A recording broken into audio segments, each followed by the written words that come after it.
Hey guys, it's Dragon Ball for Life here. Today I'm going to be reviewing Moon Knight Episode 1. Now, Moon Knight is a show that I actually been waiting for quite some time. I think for a couple of months now, I've been thinking of making a review for it. Though, when it was first announced, I was assuming since it's on a streaming service that it was going to come out all at once, like, how you see on Netflix and stuff. So I was going to, binge the entire show and then give an entire season review. But from what I've seen, they dropped out only the first episode right now, and it seems like it's going to be coming out weekly. So instead of just doing, just a whole, just binge watching the stuff and, doing a whole review for it, I'm going to be reviewing each episode as it comes out. And today I'm going to be reviewing episode 1.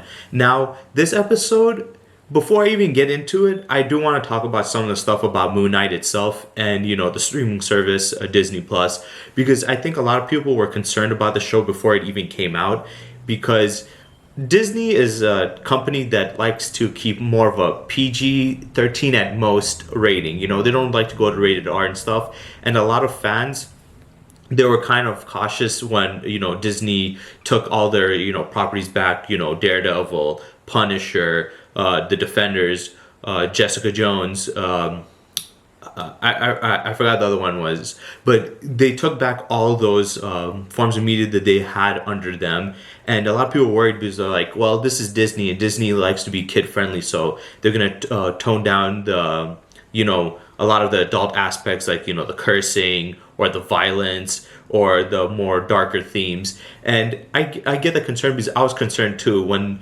like Netflix had it. I was happy because Netflix, they don't have those restrictions. And Disney Plus definitely does. So when I heard that they were going to take them, I'm like, oh crap, they might make them too childish. They might take away the stuff. And that was my big concern. But, and that's one of the big concerns I had for this episode 2 in this show. I was like, oh, is it going to be too kiddish and stuff? So I was kind of going, I was watching this like a little nervous. Like, are they going to make it too kiddish?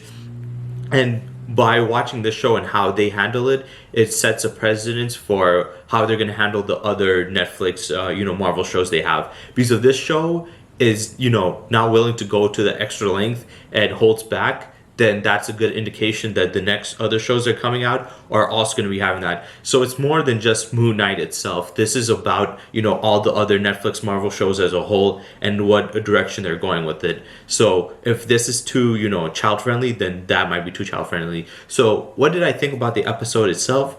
Before I even explain what happened in the episode, I will say I loved it. I love this episode. It blew my mind. First of all, it looked very nice. It looked very cinematic. It looked beautiful. The story was very captivating. It was very interesting. It just hooked me in, and I would just want to learn more and more. Now, Moon Knight is not a character that I or many people know that much about, but I did appreciate him as a character. I did hear some stuff about him.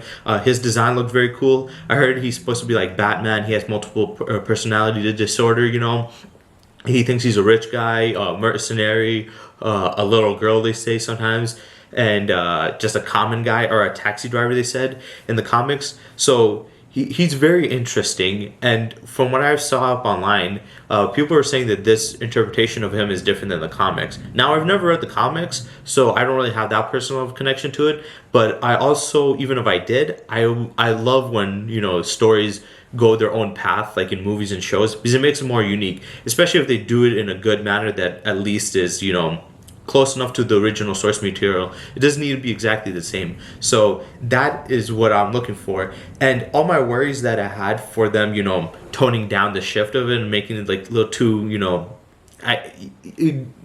taking out all like, the more, I guess you could say, explicit content in it. I was kind of worried about that. But after watching this, I'm not that worried anymore. Maybe I'm overreacting because it's just episode 1, but I feel like they're going to be handling the other shows pretty well. You're not going to see that much of a difference between Disney's version and Netflix's version. So it did give me some hope about the future of, these other Marvel shows that I love and this show itself. I really loved the first episode. It was very intriguing and it interested me. And the way you make a good story is there's a couple of factors. One, it has to be very thought-provoking. It has to be very entertaining. It has to draw you in. It has to be very interesting. Or it could just be fun. Now, of you're making movies or TV shows, if it fits any of those aspects or multiple of them or even all of them, then you have a really good show. For me personally, I'm not too picky. I just need certain things. And for me, what I got from this show is, one, it was very interesting. Two, it seemed very enjoyable. Three, it seemed very well written. So I'm just excited for what's gonna happen. And I saw some people online saying some bad stuff about it, saying, "Oh, I don't like it because they didn't show enough violence, didn't show Moon Knight throughout the entire thing." Because if you watch the episode, Moon Knight only shows up the last 3 minutes, and he's beating down this creature, and they don't even show him doing it until like after, and then he just stands up and walks into the camera. It's basically what we saw in the trailers is what happens in the end of the first episode. So if you guys are expecting to see Moon Knight literally in this episode, you're not going to see him. And I saw a lot of people complain about this. Personally, for me, I didn't mind. And I will get into that later on. So let's get into what happened in this episode. So it started off with the main bad guy. Basically, he was listening to music. He has like a glass cup. He puts it into this like black cloth, folds it over, and then smashes it with this cane. And then he gets the glass and pours it into his sandals and steps into it. Now, this is crazy because, one, it shows that this villain is very crazy. Two, it shows he's very like serious about what he believes, because they did do this in the Punisher season 2 where they had the religious guy and he was whipping himself and showing how devoted he is. So this was showing how devoted this cult leader is, and to his like cause, and that pain is necessary. And it really intrigued me. It showed how crazy he is and how wild he is, and I was like, okay, this is cool. This is gonna be crazy. And then we go to Steve, which is one of his Moon Knight's, one of his alias, and he basically wakes up and he has the restraint on his leg, and apparently he has a problem where every time he falls asleep, he wakes up in random places. This is basically his personality's taken over, especially his one of his main personality, Mark, who is an assassin. And basically when he takes over, he does these like assassin missions. We don't know what he's doing or why is he doing it. Is he doing it for money? Is he just doing just to do it? But he goes on these he goes to different places, and this guy finds himself in random areas. So to prevent that, he has to keep himself awake, which when I saw that, I was like, that's very interesting, because usually when you have problems like this, is somebody trying to make themselves go to sleep. So the fact that he was trying to keep himself awake was a different twist.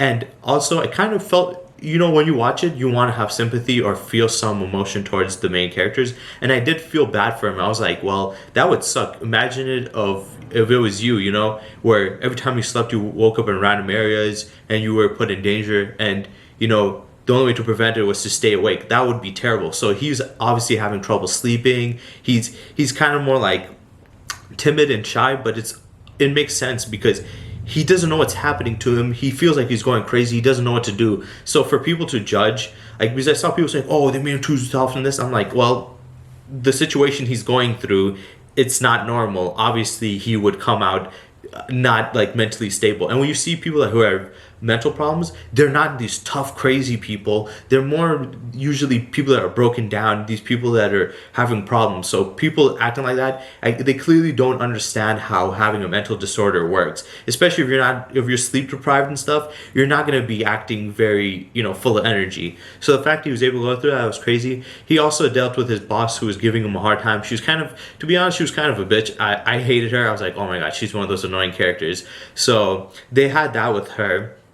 And then this girl said, "Yeah, we're going on a date to steakhouse," and he didn't even remember. Which I was like, okay, so not only does he have he's wake up in random places, he can't sleep. Also, he has a bunch of stuff that he doesn't even remember that he did, which is crazy. So yeah, he had to go there. He wanted to go on a date with her and stuff, but obviously some shenanigans was happening with his with his life and sleeping and stuff.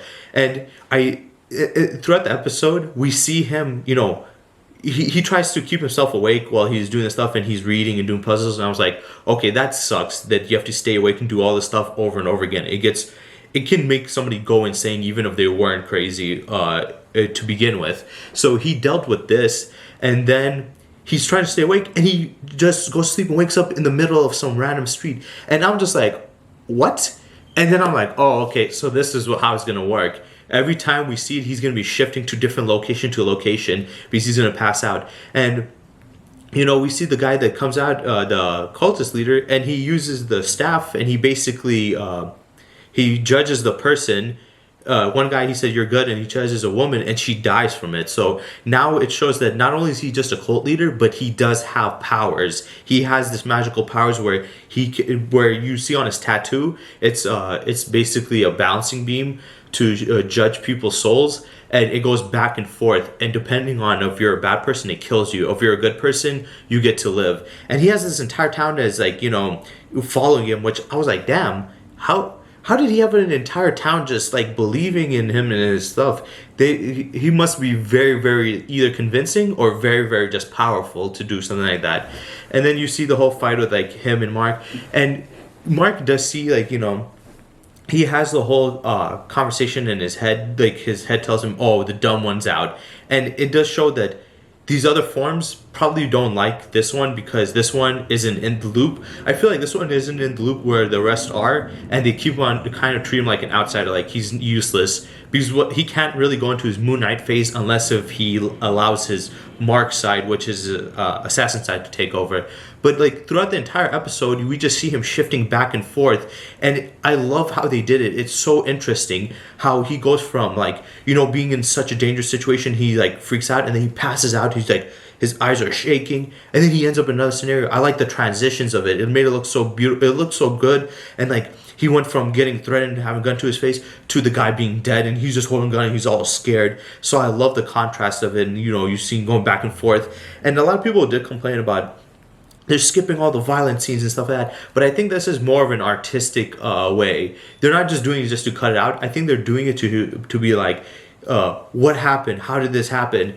Because we're looking through not Mark's eyes. We're looking through Steve's eyes, and in Steve's mind, he's just randomly going to sleep one moment and waking up in another moment in danger. So I think the next episode we're gonna probably be seeing Mark's side of stuff and seeing what's happening. So I think they're being ambiguous with the violence, not because they don't want to show violence like people think, but I think it's being a more creative way, because now you're like, what happened? How did he get out of this? And then we see it through his eyes, because we're seeing through Steve's eyes, and it's a very interesting perspective for writing. And I always enjoy, I usually try to not I'm not for always to go super artsy, but I enjoy this type of creative writing because it makes it more thought-provoking. It's very interesting. And people that are complaining about this, I think they're too simple-minded when it comes to it. They're like, oh, what makes a show good is they have a ton of cursing and a ton of violence and it's rated R. Like, yes, making it more mature could make it better,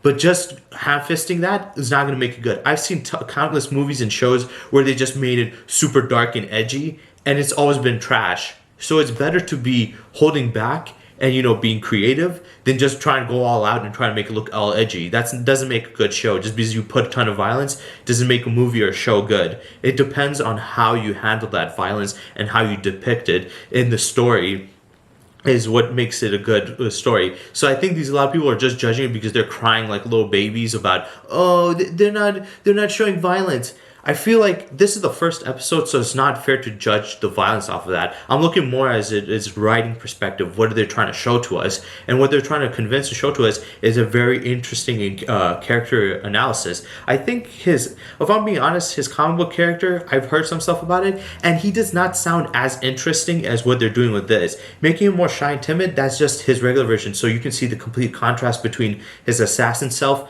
and his regular, blue collar self. So it's like crazy difference, and I love that about the show, the aspect of it, and him.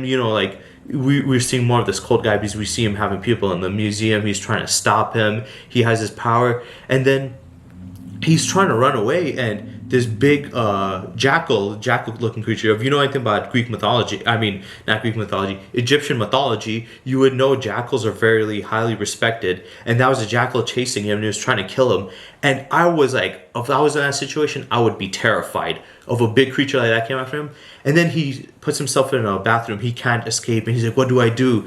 And then his mind starts telling him, hey, you have to give it to me, Mark. So he sees his own mind and stuff talking to him, and he's like, whoa, and he's talking back and forth with it, and he's telling him, you have to switch up with me. He's like, I can't do that. But then he does an ending. Moon Knight beats the crap out of the creature. They show it off screen, and then he comes up and he walks up, and it was an artistic choice, I think. So they did that. But yeah, I think a lot of people are crapping on this because they're saying it's not violent, but it's only the first episode. We don't know how much more violent it could get. Second, maybe they're doing this in an artistic way to show through Mark's perspective afterwards. And then the other complaint a lot of people have is, didn't show Moon Knight enough. But I'm just like, are you stupid? Are you legit stupid? It's literally the first episode. You know how dumb it is to just show his heroic side right off the bat? They need to lead up to it. I mean, look at Daredevil. He didn't get his iconic suit until the end of the season, until the end of the first season. The only time he got that iconic suit was the end of that. Before that, he was wearing all black and a weird black mask like halfway across his face. It takes time to build up, and people who judge things too quickly, I feel like are always and I don't want to insult people, but they're usually the dumbest people because they need stuff right away, or they just can't take it. They don't understand a build up. He has to have a build up with this. I'm assure you that the next episodes you're gonna see more of it, but it's just the first episode. It's one thing if it was like the entire season and he barely was shown or only shown in the last episode, then I'm like, yeah, that makes sense for the outrage. But if it's the episode 1, I think people are judging it too harsh. I also do love how the fact that he's seeing different things that are not happening with like the old lady and stuff, and the sleeping stuff does mess him up because he does miss the date, and you can see he's heartbroken from it. And that part really made me connect to him very emotionally because I was like, I can understand it. Like, there's something important in your life you want to do and you forget it and stuff. We all make mistakes and we forget stuff. I've forgotten a lot of stuff and I'm like, oh crap, damn, it's this day shit. But his situation is he can't help it. He wanted to show up there and he came late and he was so excited. And then when he saw that, he's like, oh, and he's sad, and you can feel his pain because he's like, man, I've been struggling with this problem and I've been trying to make it go right and it's been working pretty fine. I got, somewhat my life together. But then it just comes in and it ruins his life again. It ruins his like regular life. He was trying to have a regular date, but he couldn't have it because, he couldn't control his mind. So I felt a lot of sympathy for him because I was like, he can't control this. And people in real life, they deal with this problem when they have mental problems. They try to deal with it as best as they can, but sometimes they're just like it ruins their day or ruins their moment, and they're like, man, this has ruined my life, and then they dwell on it. So I can understand his perspective on that because he was looking forward to it. He thought he could have a normal life, but this just had to come in and ruin it, and then he has to deal with all this other crazy stuff. It's just so much, and it just intrigued me to see what he's going to go through, what is he going to do, how is he going to deal with this stuff. It's just an interesting story and an interesting character in general. I think I have high hopes that they're going to deal with it very well and the other Marvel shows, but who knows, it might not work out very well towards the end of the show. But I'm going to be optimistic and say it's going to do really great. If it keeps on doing like this and keeps on building up and stuff, it's going to be amazing. I want to learn more about the villain. I want to learn more about the cult. I want to learn more about Moon Knight, the whole Egyptian themes. I also love how they incorporated actual Egyptian mythology into it. So if you're like a big fan of historical history and mythology, you will love this too. So I think it's a very well show, and people who are complaining about it, like the violence not showing enough Moon Knight, I think they're just whiny little babies saying, oh, there's not enough violence. Like, it doesn't always need to have brutality or gruesome stuff. I love that shit, but it doesn't need to have it to be good. And as long as they do at least somewhat touch upon it, it's fine. It's the first episode, don't complain. And then the Moon Knight stuff, them saying they barely showed him the first episode. It's the first episode, calm the hell down. If it's like towards the rest of the season, then I get it, but it was just episode 1. So yeah, I absolutely loved it. I enjoyed it. I liked a lot of stuff about it. There wasn't really anything I could say that I didn't like. I was just very intrigued to see what's going to happen next. I'm still a little nervous, but I think when this season is over, if it keeps on going good, I'm going to have nothing to worry about for the rest of, Marvel's projects. So, yeah. I hope you guys enjoyed this review. I will be making continuous reviews on this show. Whenever the episodes come out, I'll watch them as fast as possible, and then I'll try to upload a video for it. So yeah, I hope you guys. Oh yeah, and before I end it off fully, not only am I going to review every episode, in the final review I'll do after after all the episodes are done, I'll make a final review reviewing the entire show as a whole, or the entire season as a whole, and what I thought about it. So yeah, stay tuned for that, and I hope you guys enjoyed this video. Bye.